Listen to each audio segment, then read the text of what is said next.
Luis Kisser es presidente de la Cámara Peruana de Franquicias, presidente ejecutivo también de Ron Consulting, está con nosotros para hablar de las franquicias. Vamos a recibir sus consultas, sus preguntas sobre este tema. Señor Kisser, ¿cómo está? Buenas noches. Buenas noches, Jimena, gracias. Le conversamos, si le parece, mientras esperamos que nuestro productor nos dé ya pase para poder escuchar las preguntas del público. Y si muy brevemente puede usted empezar esta entrevista contándonos respecto al costo de una franquicia. Mucha gente relaciona la franquicia con algo que necesita de mucha inversión. Así es, Jimena. Mira, en principio hay un mito alrededor de las franquicias, que todas son caras, que todas son extranjeras y que es posible acceder a ellas. Un empresario que tiene un negocio que es exitoso, una marca relativamente conocida, un negocio pequeño, puede crecer rápidamente en cadena con dinero. Eso es la franquicia. Hay mucha actualmente en el Perú que crear empresarios que se autoempleo, pero con conceptos ya.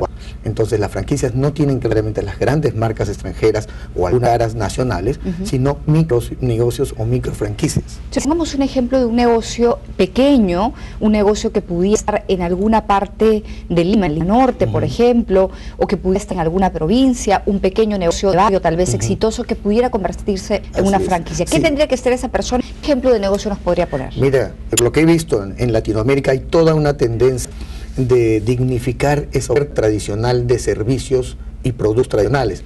Ejemplo, las peluquerías. Hay muchas peluquerías de barrio. En el caso, por ejemplo, de las farmacias han dado paso a las nuevas cadenas por el tema de escala. En el caso de una peluquería, tenemos el caso, por ejemplo, en que sucedió en Argentina. Llegó un español que se llama John y en lugar de establecerse como franquicia o establecer locales propios, empezó a convertir los formatos de las peluquerías de barrio a su marca, darles un know-how, un conocimiento y una mínima inversión.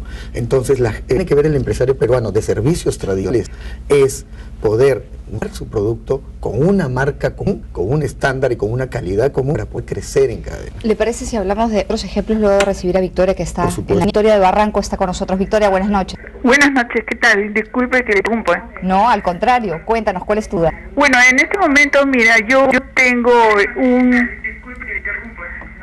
Victoria, tienes que bajar el volumen de tu televisor porque estamos escuchándonos a nosotros. Yo tengo editora, hay interferencia. Tienes que bajar tu volumen, Victoria, por favor, para poder hacer la pregunta. Yo tengo una pequeña empresa editora, yo misma imprimo mis libros, ¿no? Y yo quisiera extenderme en cuanto a la importación, por lo mismo que yo vendo a nivel nacional mis propios libros en el campo justamente de incentivar el campo del hábito de la lectura dentro de los escolares y más que nada en la secundaria.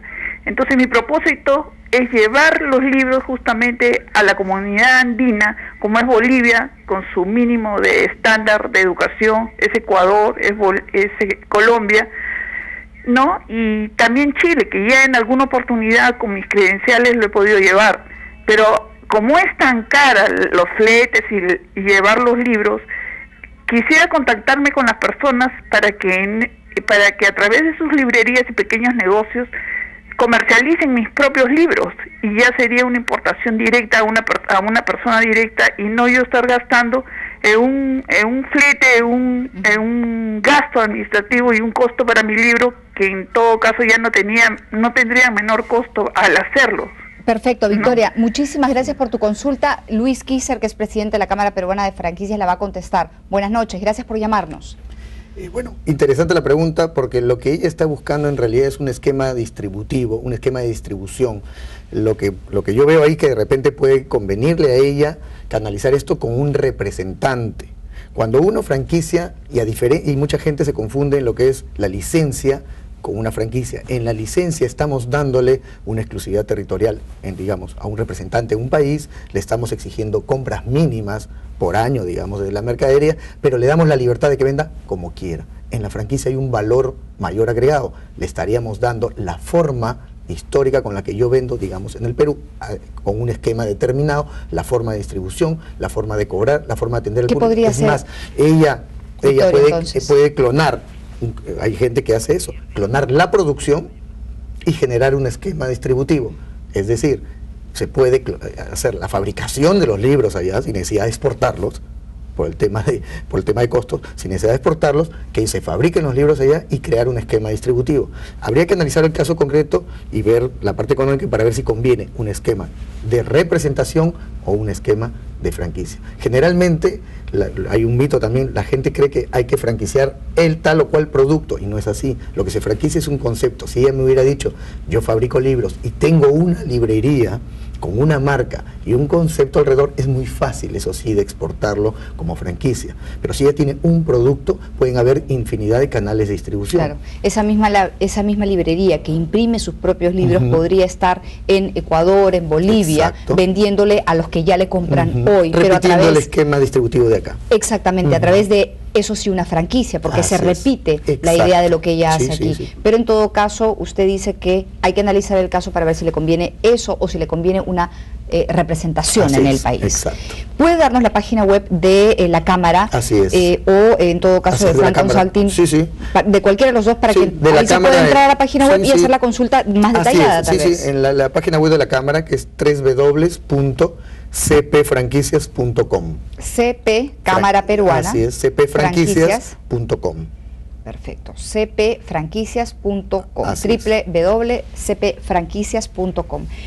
Está con nosotros Javier de la Molina en línea. Javier, buenas noches. Sí, buenas noches. ¿Cómo estás?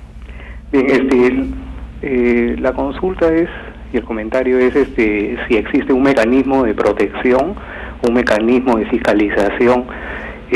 No es lo más sencillo para un dinero mal habido o sucio acercarse a un negocio de franquicia, porque es un negocio que ya está montado. Usted habla, por decir, de salones de belleza. Nosotros recibimos una propuesta en el año 96 de cerca de $1 millón para abrir uno de esa manera. Ese se abre en el año 98 otra persona. Bueno, ahí hay que imaginarse quién lo hizo, cómo es que puede proteger o fiscalizarse un dinero de esa manera. ¿Cómo puede evitarse el lavado de dinero a través de las franquicias? Esa es tu pregunta. Sí. Ok, listo, muchísimas gracias. Importante la pregunta de Javier, ¿no? Es interesante porque hay toda una inquietud acerca de qué tan protegido está el esquema de franquicias en el Perú. No existe actualmente una legislación, pero eso no significa que haya una desprotección tanto del franquiciante, aquel que ofrece un negocio, como del franquiciado local.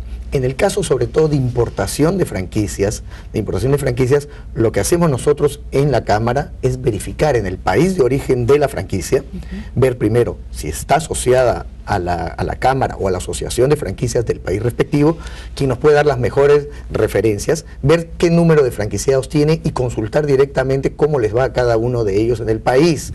Pero es muy difícil, obviamente, ver la procedencia del dinero de la inversión. Eso es algo que está afecto no solamente el tema de franquicias, sino en general cualquier negocio. Ver la procedencia de una inversión, hay que hacer todo un seguimiento. Ok, pero ustedes, digamos, que tienen el máximo cuidado en lo que se refiere a contactarse con las cámaras de los respectivos países en el caso de que una franquicia venga acá. Exacto. Y en el caso, por ejemplo, de un inversionista extranjero que quiera poner una franquicia acá, bueno, es la misma vía, claro, a través de su país, de las autoridades de su país. Hacemos un due diligence para ver el perfil del inversionista. Pero en el caso de que la inversión sea local, no hay una manera directa de filtrar, aparte de las normales que existen, ¿no?